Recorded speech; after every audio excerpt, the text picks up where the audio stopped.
بأحلى وأظبط طريقة هنعمل النهاردة التوست الفرنسي بمكونات سهلة وبسيطة.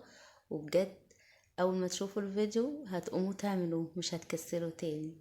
أرخص من بتاع بره بكتير، هيبقى حلو قوي في الفطار وفي اللانش بوكس. يلا نشوف هنعمله ازاي. وقبل ما أبدأ أتمنى تعملوا الاشتراك في القناة ولايك وشير لو عجبكم الفيديو.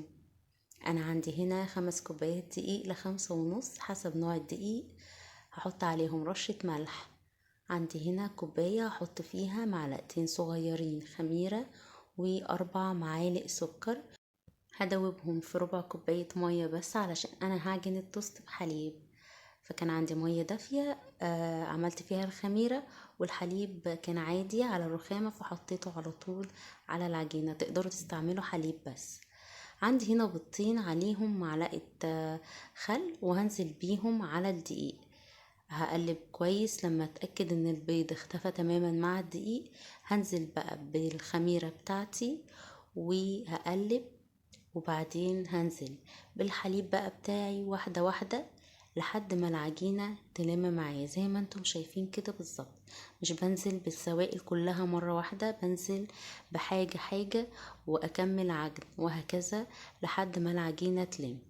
هفضل اعجن كويس، واول ما العجينة بقى بتاعتي هتلم هنزل عليها ب3 معالق زبدة مذابة، وهعجن تاني كويس لحد بقى ما العجينة تشرب الزبدة كلها.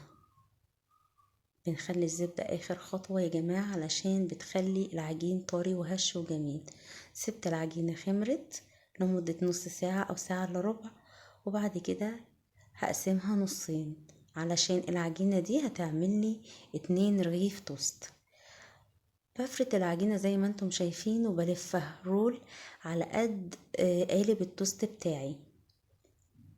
دي اول طريقة للف التوست. بلفها كده زي ما انتم شايفين رول على قد طول القالب بتاعي.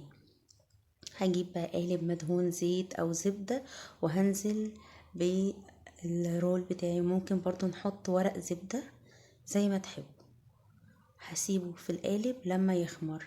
عندي بقى الطريقة التانية ان انا بقطع العجينة لرولات صغيرة، بحطهم بالعرض برضو على حسب القالب بتاعي، على حسب مقاس القالب. بحط الرولات الصغيرة دي بالعرض في القالب وبسيبه لما بتخمر بيبقى شكلها لذيذ قوي. بس كده هسيب بقى العجينة تخمر قبل التسوية كويس جدا، وبعدين هدهن وش القالب بالتوست ببيض عليه حليب ومعلقة سكر ورشة فانيليا. هدهن وشه كويس جدا قبل ما ادخله الفرن. طبعا بدخله على فرن درجة حرارته 200 على الرف اللي في الوسط، وبسيبه لما بيستوي كويس جدا. انا ما بشغلش عليه الشواية يا جماعة، هو بيستوي ووشه بيحمر وبيبقى خطير من غير ما اشغل الشواية، بس حسب طبعا كل حد والبوتاجاز بتاعه. انا كده وصفتي خلصت. بجد اتمنى تجربوه وتقولوا لي ايه رأيكم. بالهنا والشفا مقدما لكل اللي هيجربوا، واتمنى ان شاء الله اشوفكم في فيديوهات تانية كتير. بالهنا والشفا.